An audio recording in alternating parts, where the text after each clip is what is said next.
Good morning. Hello to you.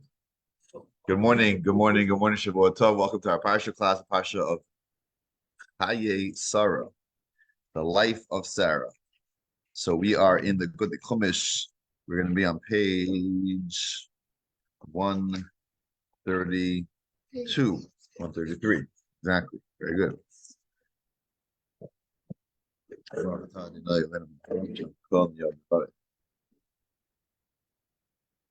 Okay. So we're going to be talking about today the opening of the parsha, the first section of the parsha that deals with the burial of Sarah, Sarah Imenu, Sarah, our mother, and she's buried in this cave.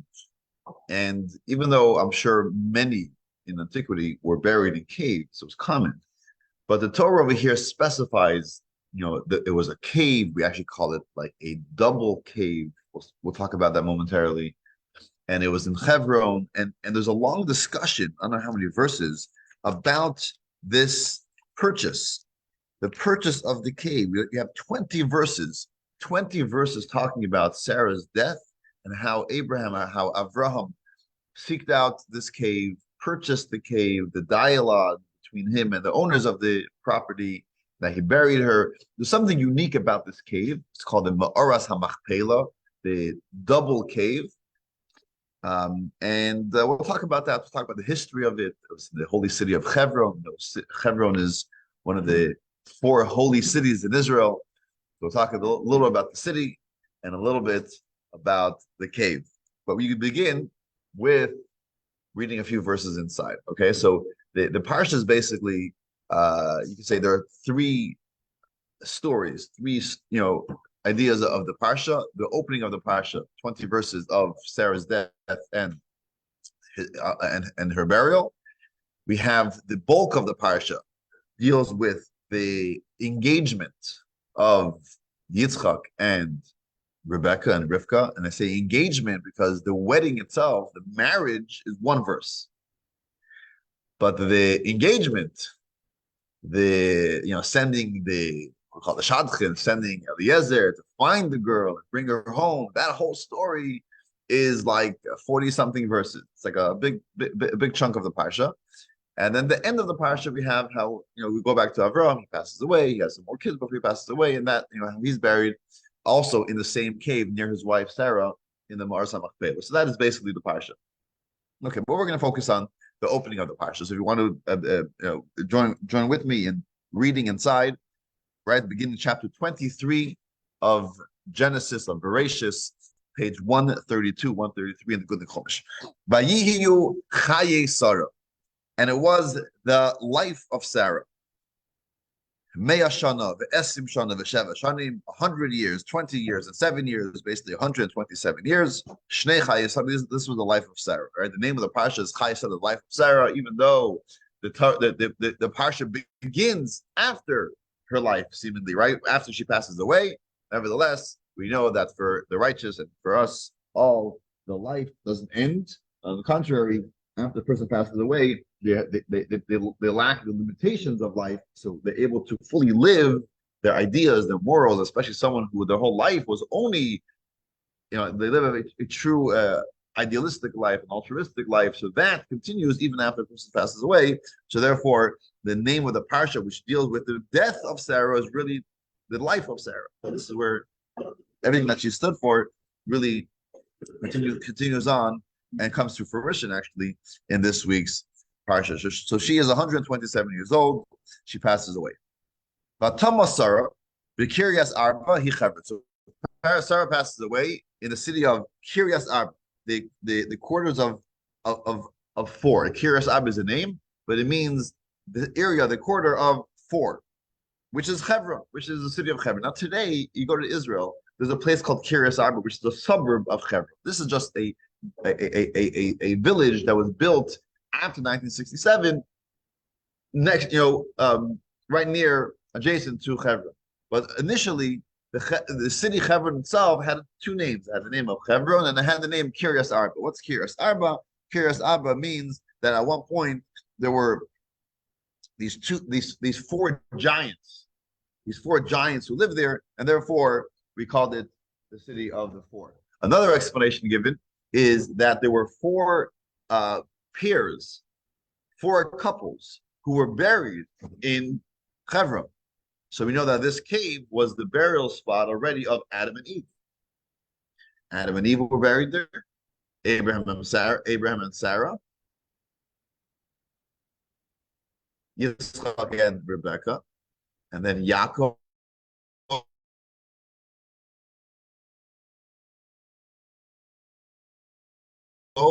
There was Leah, which is now not far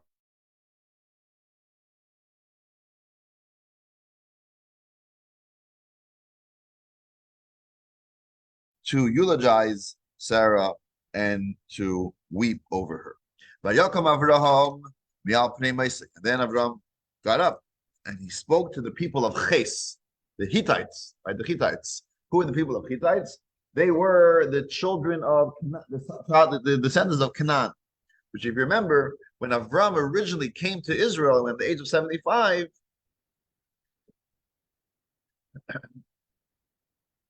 the Canaanites, they were going and they were conquering the land from the Semites, because Noah gave the land of Israel, land of that space, whatever it was called, to the children of Shem, to the Semites. And obviously Avraham was a Semite.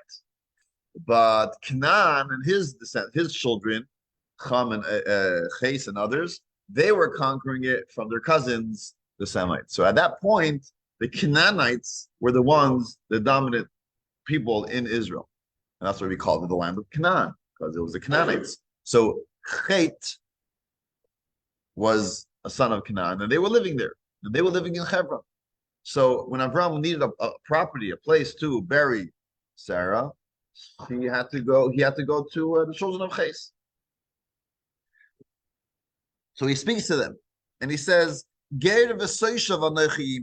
I am a stranger, and I'm an immigrant and a resident among you. And Rashi says, I'm an immigrant because I'm not from here, right? I just moved here years ago. Even though at that point he was living in Israel for quite a few years. He was living in Israel already at that point for, I think, about 30, almost 40 years already. Maybe more. But still, he was saying, I'm an immigrant. It almost feels like people in New Orleans, right? In order to become a local, you got to live here for like 50 years. And up until that point, you're still, you're still a foreigner. Anyways, he says like this, I'm an immigrant. So please help me out, right? Give me a piece of land. But then he says, I'm also a resident, which means if you don't want to give it to me as an immigrant, I'll take it as a resident, because ultimately God gave me this land and I have the right to it. So please work with me. And the Hittites, they basically say, oh, of course, you're a prince among us. We love you. We're not even going to sell you a piece of land. Just take it. Whatever you want.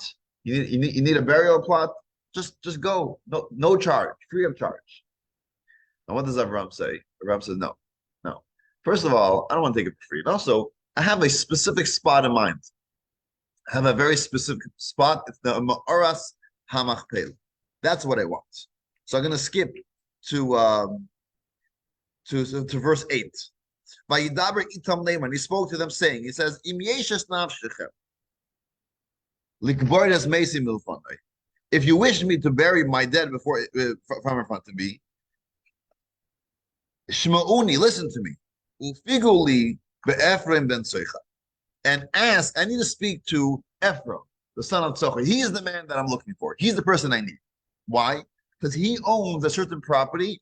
V'yitinli as ma'aras hamachpeila ashelai. I want him to give me this ma'aras hamachpeila, the cave of Machpeila. I want him to give that to me, which is at the end of his field. And I'm going to pay kesef mali. I'm ready to pay full price. That's what I want. So he goes to Ephraim. And Ephraim has a similar response to Abraham. Ephraim says, oh, Abraham, don't worry about the money. Keep your money. We're happy to give it to you at no charge, for free. Take it. Avram's smart. Avram says, thank you, but no thank you. I don't want any gifts. I don't want any favors. I want to pay for it. So everyone says, oh, you want to pay for it? Okay, we'll charge you. And then he charges him an exorbitant amount of money, 400 shekels of international currency, right? So it was like a hefty sum that he took from him. He paid 400 shekels. He got his cave at the end of his field from Ephron, and then he buries Sarah over there. That's the story.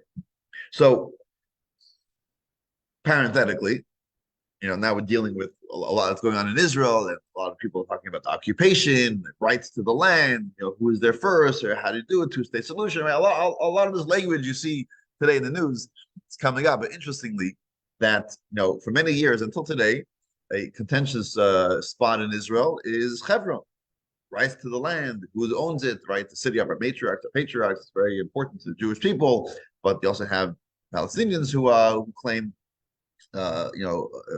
connection to the land. Interestingly, is that we believe that God gave us the land of Israel. David and Joshua and others, we conquered the land for the locals. But at the same time, there are three pieces of land in Israel that were not conquered by force. They were not acquired by force. They were actually purchased legally. The legal purchase. They paid money for it. They had a document of a sale, receipt.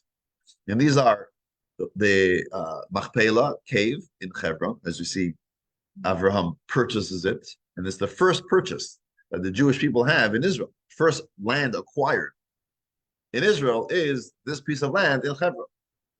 You have later Jacob, later purchases the field of Shechem, which is today Nablus, right? Shechem in Israel. It's purchased by Jacob. And also very contentious with the tomb of Joseph is there, and a lot going on over there. And Mount Moriah, the mountain, where the temple is, where the Beis Hamikdash is in Jerusalem, in Yerushalayim. King David didn't conquer it and fight the Jebusites who owned it at the time, but he actually purchased it. He purchased it from them. God just told him, the prophet told him, don't just conquer it, purchase it, a legal purchase. And he purchased the mountain, the field where later they built the temple. So interestingly, these three spots where other people say they claim rights to it, it wasn't conquered, it was actually purchased, the legal purchase. But that's a parenthetic comment, but I think very, very apropos for this time. So Avram purchases this this cave. Now, what's the history of this cave? Why did Avram want this specific cave? Why was it so important to him? I mean, there were many places that he could have buried. I'm sure there were many cemeteries. I'm sure there are other places he could have buried his dead. And at the time,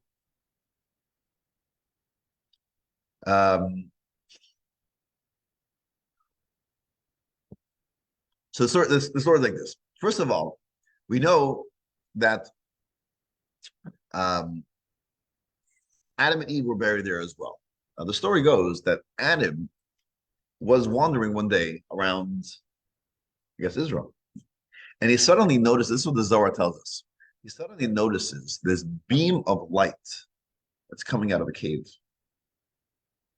And he comes there and he smells a very familiar smell, because Adam and Eve lived in what's called the Garden of Eden, Gan Eden. So they knew what it smells like. And the moment he walked past this cave, he smelled something very familiar. So, wow, this is an opening to Gan Eden. This is something very special about this cave. And so when it came time to bury Eve, he buried her in that cave. And later he himself was buried there. Once they were buried, this beam of light disappeared. And people didn't really know the significance of this cave, of this spot. But then the Midrash tells us that in last week's Parsha, when Abraham has his circumcision, has his bris, and after the bris, we know on the third day, the angels come to visit, and in order to feed them, in order to host them, He wants to give them the best of the best, right? He doesn't want to just give them a regular piece of meat.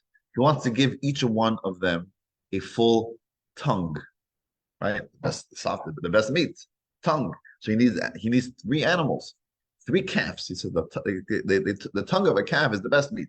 So he goes and he tries to prepare three calves for these honored guests. But one of them starts to wander away. It's almost like the story of Moses with the sheep and one runs away. One of them starts running away. So Abraham starts chasing it. And it brings him to this cave. And again, when he sees the cave, he smells something special. He smells again the fragrance, the smell of Gan Eden. So he realizes this is something very special. He realizes this is where Adam and Eve are buried, and that's why later on, about 35 years later, 40 years later, when he has to bury Sarah, he goes back to that cave and he says, "This is the cave that I want. I want to have this specific cave." And he purchases it. Now it's already part of the families. It's in the family. So later in the end of this piece part, he's buried there beside his wife Sarah, and then his son Yitzchak and Rivka are buried there. Yaakov is buried there. In fact, that Yaakov we know was passed away in Egypt. He passed away in Egypt, and he made everyone as he made everyone Meshuggah. He made Joseph and all his family to swear to him that they're not going to leave him in Egypt. They're going to take him up to Israel. And not just Israel, he wants to be specifically buried in that cave with the rest of the patriarchs and the other matriarchs. So they get special permission from Pharaoh and they leave Egypt and they go up to Israel to bury Jacob specifically in the cave of the Machpelah. Now, why was it called Machpelah?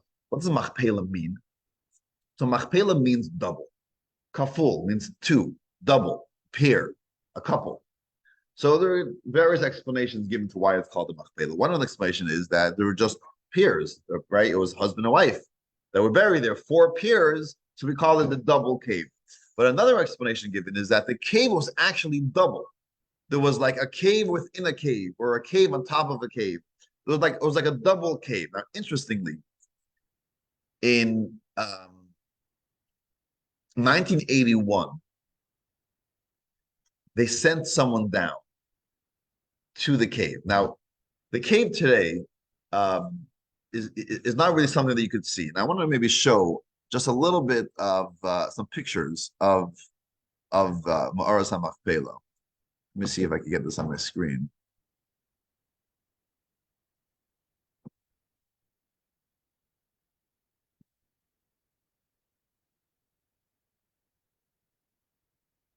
Okay.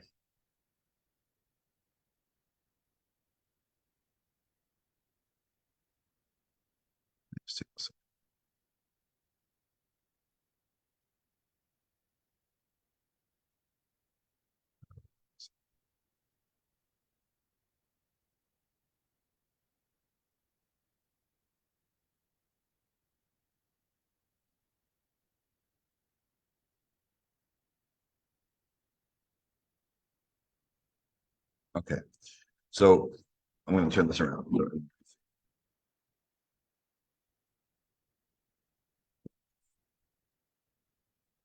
So first of all, we're talking. This is Israel, and is Hi, Diane.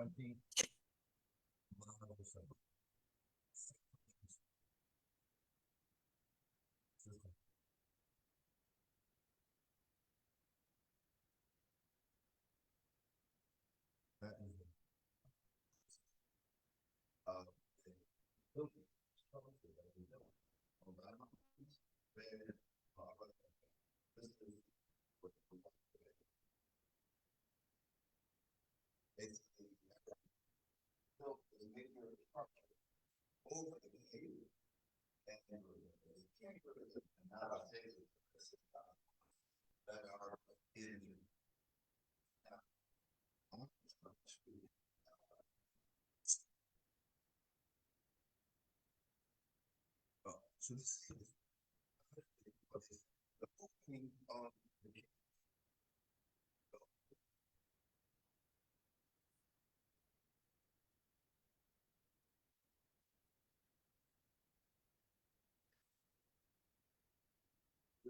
went down there.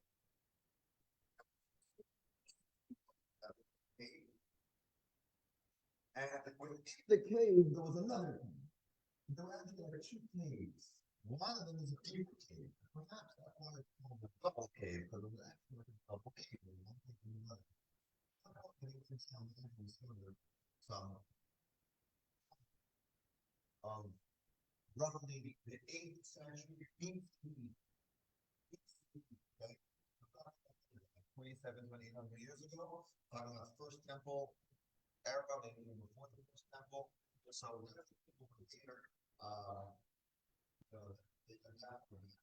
This is the reason that they closed it on since. While they were here, we went to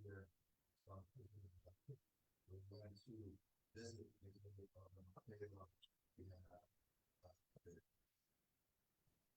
the tombstone of Parsha.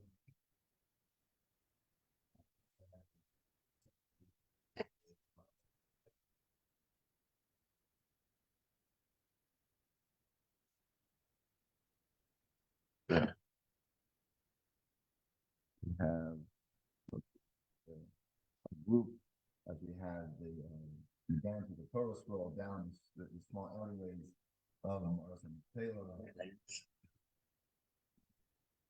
Okay. Steps leading up to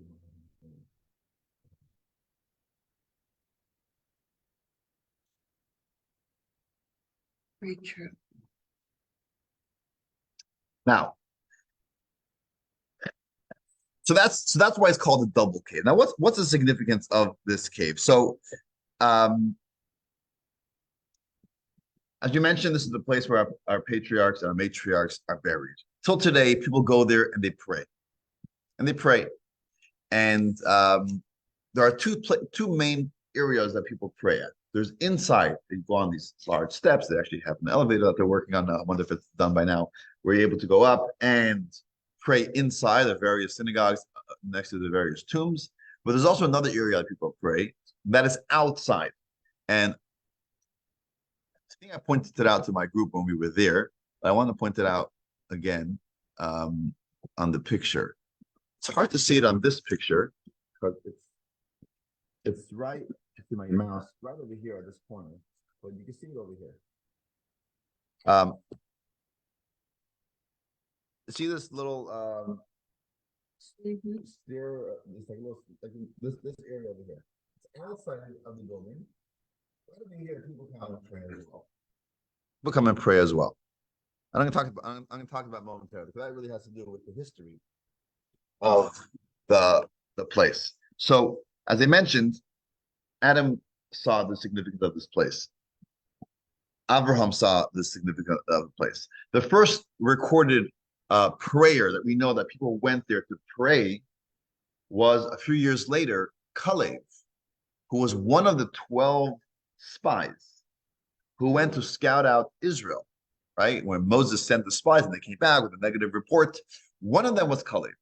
And Calev, we are told, went to Hebron himself. He left the group, he left the tour, he left the tour bus on his own, he took a little taxi, and he got to Hebron. Right? And what did he do at Hebron? He prayed. He prayed because he knew the struggle, he knew the challenge, he knew the test that he's going through, because the 10 spies are going to come out with something negative and the peer pressure. How is he going to handle it? He needed extra strength. He needed an extra blessing. So he traveled to Hebron on his own to pray by his forefathers and the foremothers, right? He wanted to pray for them. He prayed to them to help him to have the strength. So that's the first recorded prayer that we know of, where people went to Hebron to pray at the cave of the Machpelah. Later, God told Caleb that you are going to be inheriting this land, and he was the one that his family conquered Hebron, and he settled in Hebron.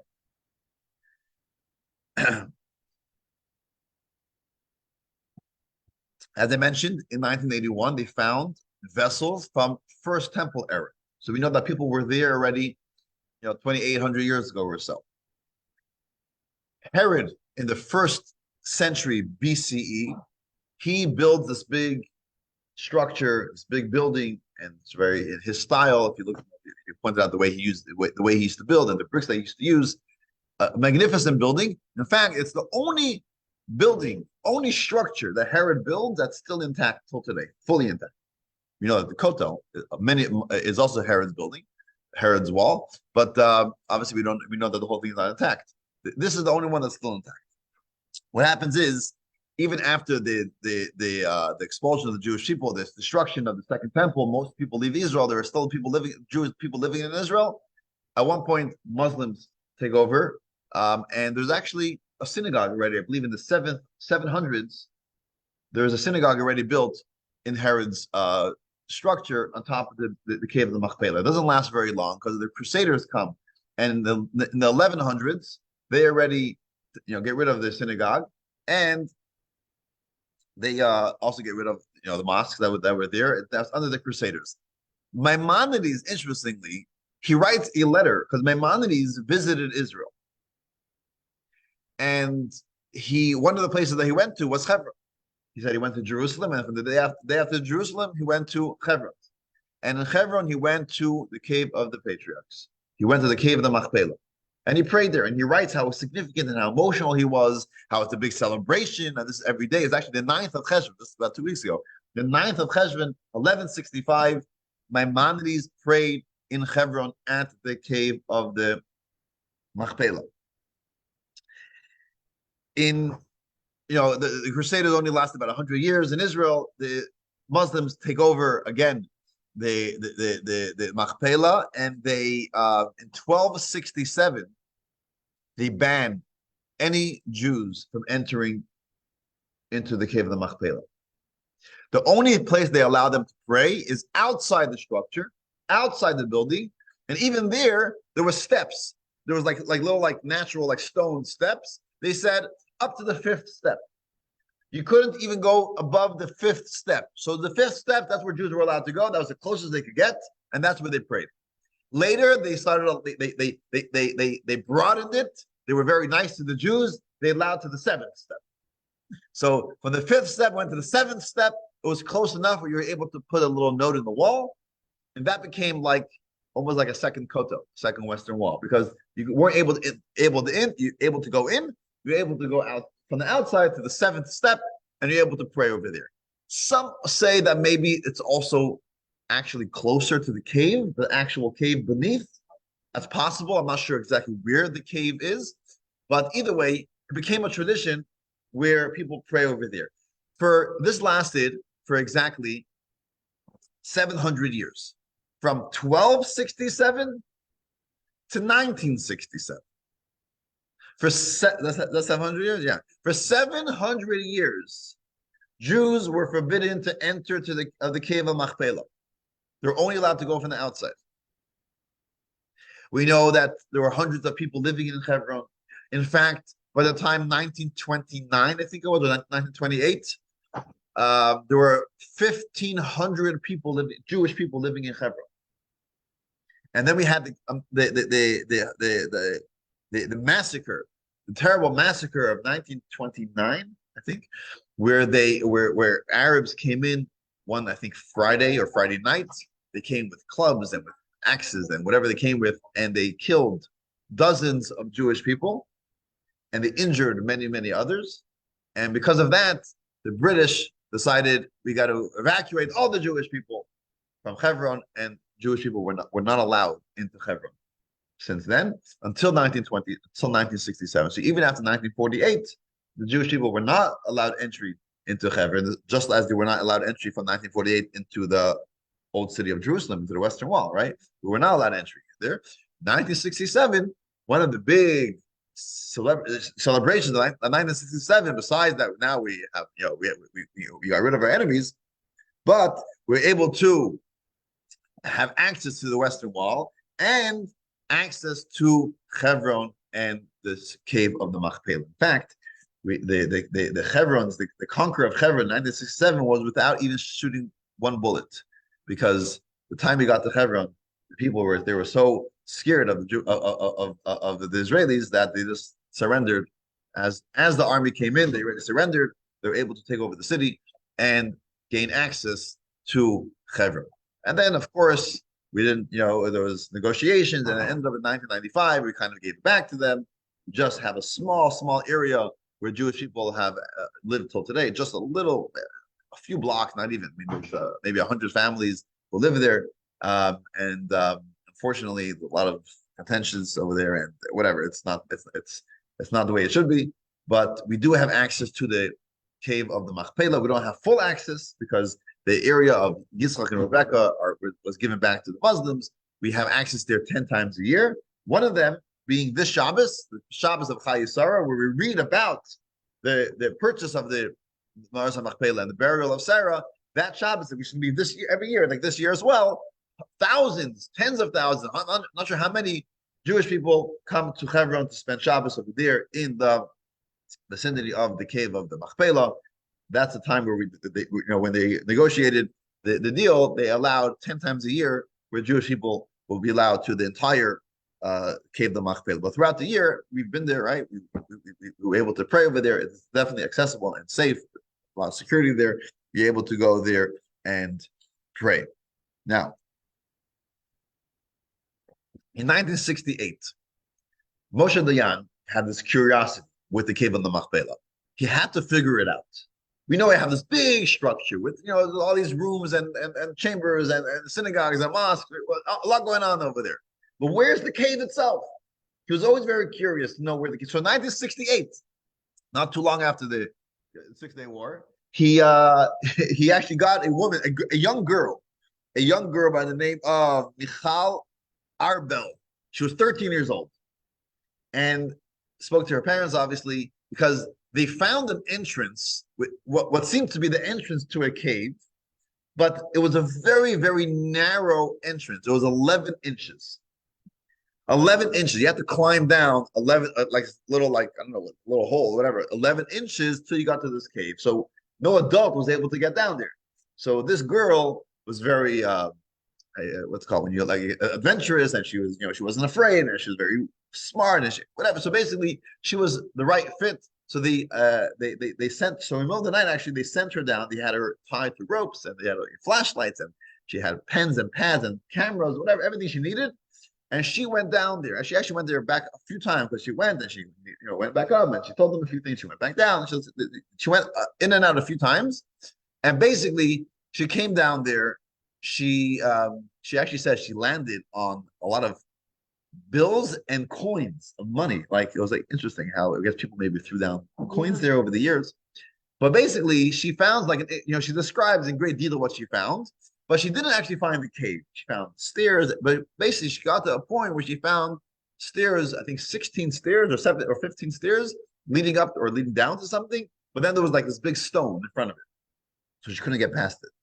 So she took some pictures. She made some diagrams. She measured. She did whatever they asked her to do. She got back up, and that was it. It was still a mystery. We still didn't find exactly where this cave is. We knew something is down there, but it was blocked, and we don't know what it was. That lasted till 1981. 1981, again, a group of people went down there, and they went down because they realized that she went down one edge and end of it, but they measured the stone, and they realized that there's actually another entrance. And the other entrance was blocked by a stone that was chiseled in with metal and everything. So they're able to remove that stone, and they realized that there's an entrance, a secret entrance to the other side of the cave.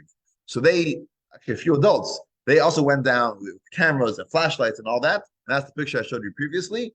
They actually did discover a cave. That's where they also discovered the vessels from the 8th century BCE. And what it seems to be, they found a cave within another cave. So it seems to be that they found the original cave of the Machpelah. Now, as I mentioned, today people flock there not only on the Parsha Chayei Sarah, but throughout the year. There are buses that go there. You could drive there. You got to be safe. You got to know where you're going. You don't necessarily want to make a wrong turn, but it's a place highly encourage people to go to Israel, to go to Hebron, to pray over there. It's a holy place. In fact, we are told that when we pray today, we just prayed this morning Shachris, morning prayer here in Metairie. Our prayers, we always know, right? Where does our prayers go through? It goes through Jerusalem, right? We always face, every synagogue is always faced east if we're on the Western Hemisphere, right? Because we're facing east. Why? Because we're facing Israel. Because our prayers go through Israel. And more specifically, it goes through Jerusalem. It goes through the Temple Mount. It goes to the Holy of Holies. That's where it ascends to Shamayim, it ascends to Israel, to God. But we're also told that there's another stop on the way. Take a train. I'm headed to Memphis, but I got to take a stop in wherever we stop in Monroe, right? You got to stop on the way. Where do our prayers stop? They stop in Hebron. They stop. They go through. They channel through the cave of the matriarchs, the cave of the patriarchs, the cave of the Machpeila. It goes through this cave, and from there it goes to Jerusalem, and from there it goes to heaven. Why is that so important? What does this mean? In fact, if you look at the story of King David reigned in Jerusalem. That's where he lived. But for 7 years before he went to Jerusalem, he also lived in Hebron. So we see this idea that from that first we go to Hebron, and from Hebron we go to Jerusalem. Our prayers go to Hebron, and from there goes to Jerusalem. So one of the explanations that I saw is that, Jerusalem, Yerushalayim, I think we spoke about this a few weeks ago. Yerushalayim in Hebrew comes from, the etymology is 2 words. Yeru, Shalayim. Yeru means yira, which means fear, awe of God. Shalayim means complete. Our complete fear of God. So Yerushalayim is the idea of having our connection to Hashem, the fear of God, which obviously is very important for our prayers. Because when we pray and we have that emotion with it, that we have this feeling of connection to Hashem, then our prayers are so much more meaningful. So that's what Yerushalayim is all about. But you know what helps us? Do you know what helps to infuse this prayer with this feeling? This is where Hebron comes in. Hebron is where our forefathers and foremothers are. They were the ones who wrote our prayers, right? We know Abraham was the one who instituted morning prayer, evening prayer, and Yitzchak did afternoon prayer. Abraham did morning prayer, Yitzchak did afternoon prayer, and Yaakov did evening prayer. So our 3 prayers, and 3 daily prayers, are really from our patriarchs. So they were the ones who instilled within us the idea of prayer. So when we pray, we really need their help. So when we're praying, we're not just Johnny come lately, right? And now we're praying. We're like, the first to the scene. We're praying with the help of our forefathers. They're here with us, allowing us to pray and infusing our prayer with this meaning. Right? I repeat this joke often, where the person who was lost in Kentucky, and he's in some farm, in the middle of the rural Kentucky, and he's trying to get to Louisville. So he stops a local. He says, "Tell me, how do I get to Louisville, Kentucky?" So Louisville, Kentucky. See this dirt road over here? Take it for like 3 miles. You'll see this big boulder on the right. Take a left and then go. He's like, no, not a good idea. Take this road. Take this road for 4 miles. You get to the corner store. You make a left. Make a right. Not a good idea. Louisville, Kentucky. If I was going to Louisville, Kentucky, I wouldn't start here.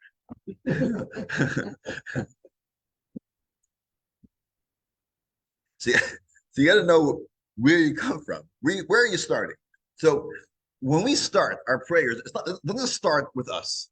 It starts with our parents, our grandparents, going all the way back to the patriarchs and the matriarchs. That's where it goes. Like they use the analogy of like a midget on giant's shoulders, right? What can a midget see? Nothing. I want to see over the wall, but I'm a midget. What do? I go to a giant, say, here, you're also not tall enough because you're almost as tall as the fence. But if I go on your shoulders, then the 2 of us, we can make it happen, right? I'm only the midget. I'm doing 10%. You're doing 90%, but I'll jump on your shoulders and we're able to see. We're able to, to see over the wall. We're midgets compared to our forefathers. We're on their shoulders, and together we're able to accomplish things. But ultimately, we have to realize that we're coming with them. They're infusing it with meaning, and therefore our prayers go through Hebron, and from there it goes to Jerusalem. From there, now the package. We have Hebron, we have us.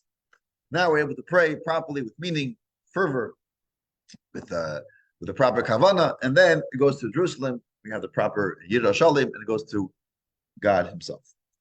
So that's the significance, the importance of Hebron.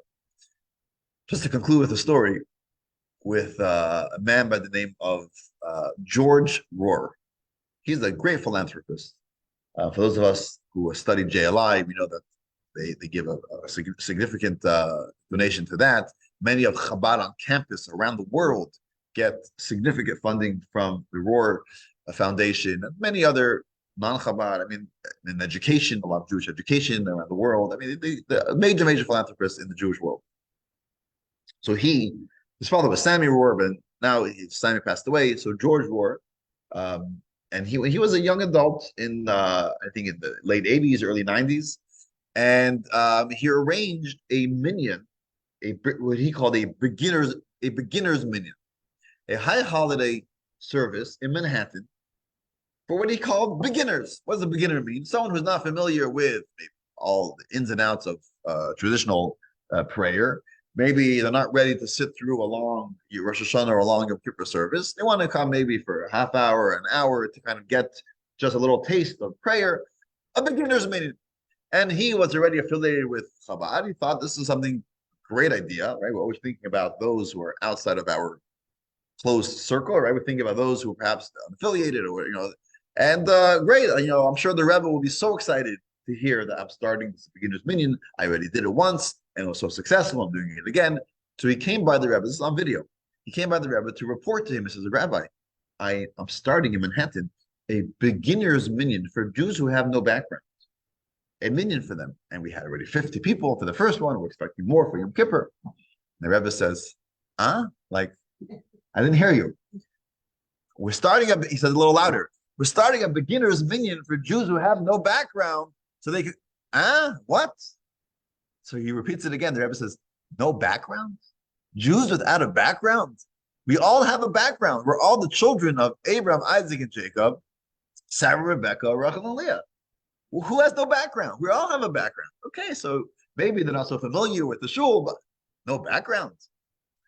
He got the message. The way we view other people, the way we view ourselves.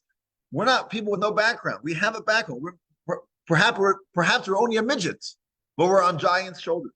We have the background, the beautiful background of our forefathers and foremothers, and that is what Hebron is really all about.